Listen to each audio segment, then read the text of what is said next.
Good morning. Welcome our physics class. Today we are discuss class 12 electrostatics topic Coulomb's law. In previous lecture we are discuss about charge properties, method of charging. Okay. Next topic is force. जो charges के in between जो force होगा उसको calculate करेंगे बेटा। Charge की सारी property हमने कैलकुलेट कर ली, सब पढ़ लिया। कूलॉम्स लॉ को एक्सप्लेन करते हैं। जो चार्जेस के बीच जो फोर्स लगता है उसको हम बोलते हैं कूलॉम फोर्स। ठीक है, कूलॉम फोर्स ये चार्जेस के बीच लगने वाला फोर्स है। जो किसने बताया? कूलॉम ने। क्लियर है? तो कूलॉम ने जो फोर्स बताया है उस फोर्स को कैलकुलेट करेंगे जो चार्जेस के बीच लगता है। इसको इलेक्ट्रोस्टैटिक फोर्स भी बोलते हैं, कूलॉम फोर्स भी बोलते हैं। ठीक है, तो इसको डिस्कस करते हैं कि दो चार्जेस के बीच जो फोर्स लगता है उसकी वैल्यू क्या होगी।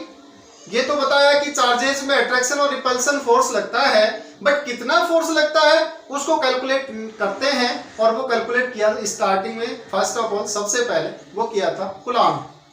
ठीक है, तो कूलॉम का जो फोर्स है या इलेक्ट्रोस्टैटिक जो फोर्स है या चार्जेस के इन बिटवीन लगने वाला जो फोर्स है उसको हम कैलकुलेट कर रहे हैं। फर्स्ट इसमें कूलॉम्स लॉ में ध्यान रखना है कि जो इंपॉर्टेंट है, कोई भी दो चार्जेज होंगे, कोई भी दो चार्ज है, कैसे चार्ज होंगे? पॉइंट चार्ज होंगे। फर्स्ट आपको क्या ध्यान रखना है? चार्ज कैसे होंगे? मैं इधर साइड में लिखते जा रहा हूं, ध्यान रखना है। चार्ज जो है वो कैसे रहेंगे? Point charge. कैसे चार्ज रहेंगे? Point charge. फोर्स अट्रैक्शन का भी लग सकता है और रिपल्सन भी, रिपेल फोर्स भी लग सकता है और अट्रैक्शन भी लग सकता है। क्लियर है? ये ध्यान रखना है। अरे यार सुनो, चार्जेस के बीच में रिपेल फोर्स भी लगता है और अट्रैक्शन भी। ये डिपेंड करता है कि चार्ज कैसे है फर्स्ट, और चार्ज कैसे होंगे? Point charge. चार्ज है, लेट अस कंसीडर ये फर्स्ट पॉइंट चार्ज है Q1, ये सेकंड है Q2। ये पॉजिटिव भी हो सकता है, नेगेटिव भी हो सकता है। ये Q2 जो है ये भी पॉजिटिव भी हो सकता है, नेगेटिव भी। हम कॉमन एक जनरल फॉर्मूला कूलॉम ने दिया है वो कैलकुलेट करेंगे। Late us consider 2 point charges जो हैं वो प्लेस है यहाँ पर, और इनके बीच की जो डिस्टेंस है, distance between 2 point charges is small r। Clear? इनके बीच की डिस्टेंस क्या है बेटा? Late us consider small r। Clear? अब कुछ बातें समझते हैं जो इंपॉर्टेंट है। लेट अस कंसीडर दोनों पॉजिटिव चार्ज हैं, तो कैसा फोर्स लगेगा? रिपेल फोर्स लगेगा। बोलो नहीं क्या? रिपल्सन फोर्स लगेगा। तो ये चार्ज इसको इधर धकेलेगा तो यहाँ फोर्स की डायरेक्शन की होगी, और ये चार्ज इसको इधर धकेलेगा तो फोर्स की डायरेक्शन की होगी। अगर फॉर एग्जांपल एक पॉजिटिव है एक नेगेटिव है तो अट्रैक्शन फोर्स लगेगा, तो ये इसको इधर खींचेगा, ये इसको इधर खींचेगा।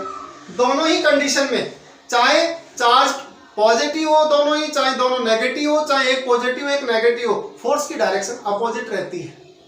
देखो भाई, फोर्स की डायरेक्शन क्या रहेगी? अपोजिट। जब वेक्टर एनालिसिस करेंगे, इसका नेक्स्ट जो टॉपिक है उसमें ये इंपॉर्टेंट चीज है डायरेक्शन। तो अभी यहाँ समझ लेते हैं। इसका मतलब से रिपेल फोर्स लगेगा तो भी डायरेक्शन अपोजिट रहेगी, अट्रैक्शन लगेगा तो ये इसको, ये वाला चार्ज इसको इधर अट्रैक्ट करेगा, ये वाला चार्ज इसको इधर अट्रैक्ट करेगा, तो भी डायरेक्शन क्या है? डायरेक्शन क्या है? अपोजिट। क्लियर है?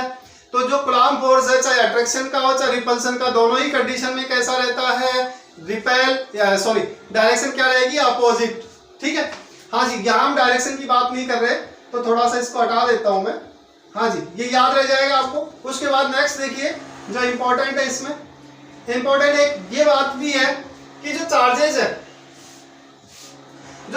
है इनकी जो इन बिटवीन फोर्स है वो लाइन जॉइनिंग फोर्स है। कैसा फोर्स है? Line joining. सर ये क्या होता है लाइन जॉइनिंग? तो इसको समझते। लाइन जॉइनिंग मींस जो चार्जेस की लाइन है, यानी कि इस लाइन को अगर हम आगे तक लेके जाएं, दोनों चार्जेस को जो कनेक्ट कर रही है लाइन, उसको अगर हम आगे तक इधर भी लेके जाएं इधर भी लेके जाएं, तो ये फोर्स इधर ही मिलेगा, इसी लाइन पर मिलेगा। ऐसा नहीं इधर मिल जाएगा या इधर मिल जाएगा। तो बोला जाता है कि कूलॉम जो फोर्स है, कूलॉम फोर्स कैसा है? लाइन जॉइनिंग फोर्स है, यानी कि एक ही लाइन पर मिलता है। क्लियर? और वो लाइन कौन सी होती है? दोनों चार्जेस को मिलाने वाली जो लाइन है, दोनों चार्जेस को जो कनेक्ट करने वाली लीनियर लाइन है उसी पर। ठीक है, तो इसीलिए इसको क्या बोलते हैं हम? लाइन जॉइनिंग फोर्स भी बोलते हैं। क्लियर है? अब फोर्स को कैलकुलेट करते हैं। कूलॉम ने क्या बताया? ये इंपॉर्टेंट थिंग थी जो मैंने आपको बताया। तो 2 point charges Q1 and Q2 किस डिस्टेंस पे प्लेस है? स्मॉल r डिस्टेंस पे प्लेस है, तो according to Coulomb's the attraction and repulsion between 2 point charges is directly proportional to the force. Directly proportional to the force, let us consider इनके जो बीच में लगने वाला फोर्स है बेटा Q1 और Q2 के, वो लेट अस कंसीडर F है।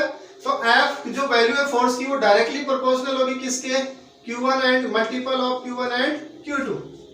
ठीक है, चाहे अट्रैक्शन का और चाहे रिपल्सन का फोर्स लगे, दोनों ही कंडीशन में जो फोर्स है वो डायरेक्टली प्रोपोर्शनल रहेगा किसके, दोनों पॉइंट चार्जेस के मल्टीपल के।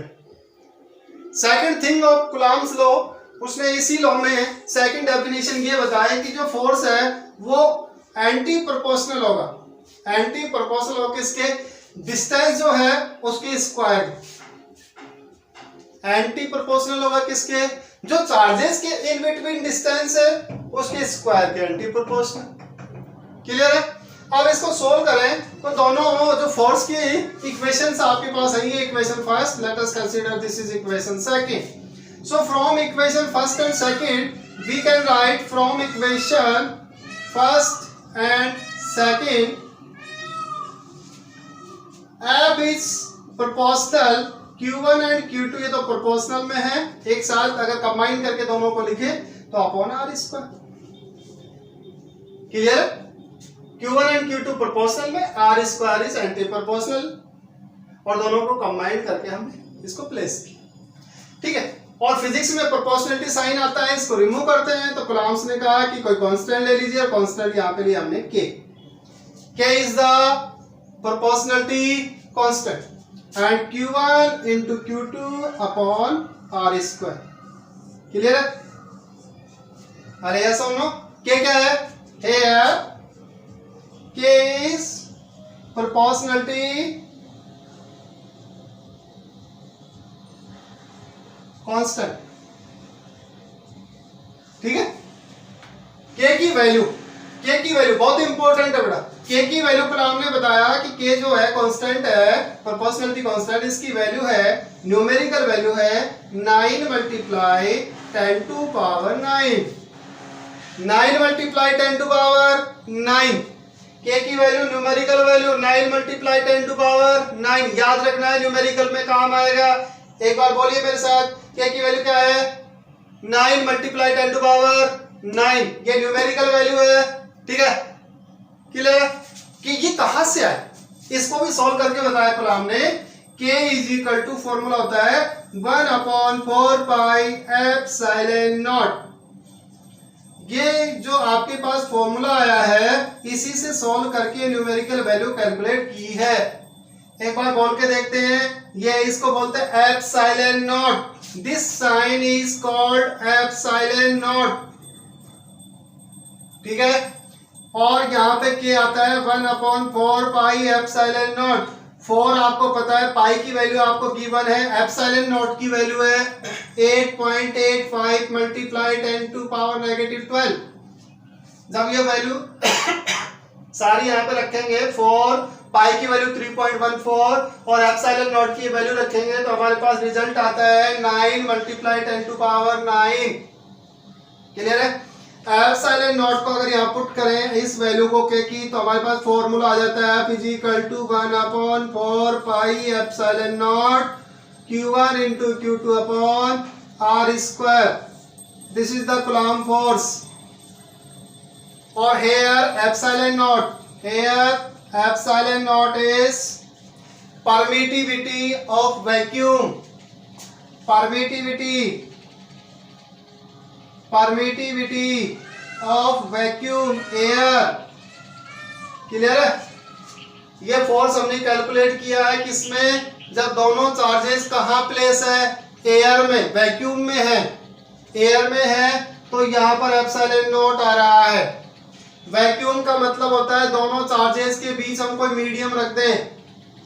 अभी हम जो कैलकुलेशन कर रहे हैं वो सारी किस में कर रहे हैं, वैक्यूम में। ठीक है, अगर यहाँ पर कोई मीडियम प्लेस कर देंगे, दोनों एक चार्ज इधर है किधर है, और ये मीडियम हमने प्लेस कर दिया, डिस्टेंस वही है स्मॉल r, तो फिर रिजल्ट चेंज हो जाएगा, जो आगे देखेंगे लेक्चर में हम।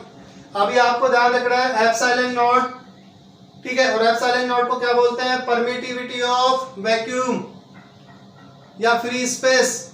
या एयर। क्लियर है? और एप्सिलॉन नॉट की वैल्यू बेटा 8.85 मल्टीप्लाई 10 टू पावर नेगेटिव 12, और ये वैल्यू यहाँ सब्स्टिट्यूट करेंगे एप्सिलॉन नॉट की तो क्या आ जाएगा। अब यूनिट देख लेते हैं के की और एप्सिलॉन नॉट की।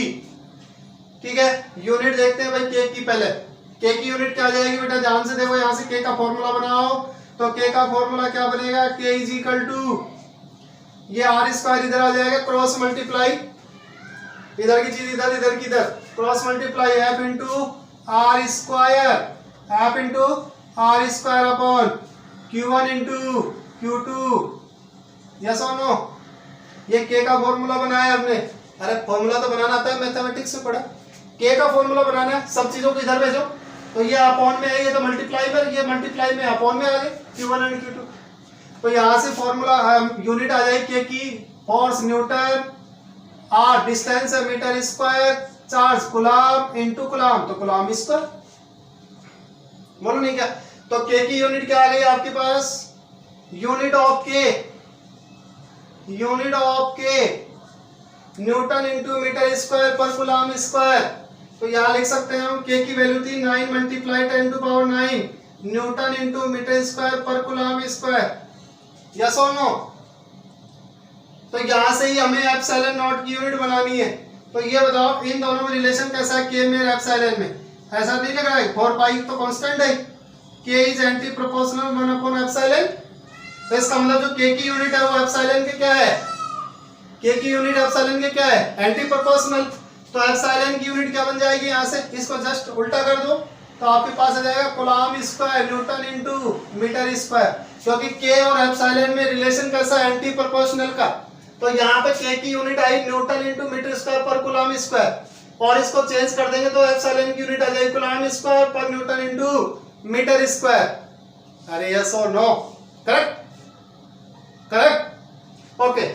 सो ये वैल्यू आपको सब्स्टिट्यूट करके और चेक करके बताना है कि के की वैल्यू ये आ रही है कि नहीं। एप्सिलॉन की वैल्यू मैंने आपको ये बताई है, ये वैल्यू यहाँ सब्स्टिट्यूट करना है, पाई की वैल्यू सब्स्टिट्यूट करनी 4 और 1 में डिवाइड करना है, और के की वैल्यू ये आ रही है या नहीं ये घर पे आपको कैलकुलेट करना है और मुझे बताना है कमेंट करके। आपके कमेंट आ रहा है, बहुत अच्छा लग रहा है, लाइक भी कर दो, और जिसने सब्सक्राइब नहीं किया है वो सब्सक्राइब कर लो चैनल को। एक दिन पहले ही मैं डाल देता हूँ वीडियो तो उसका नोटिफिकेशन आ जाएगा। अगर आप बेल आइकन दबा लेंगे तो बेल आइकन को प्रेस करके रखिए, जैसे ही मैं यहाँ से वीडियो अपलोड करूंगा आपके पास नोटिफिकेशन आ जाएगा मोबाइल में।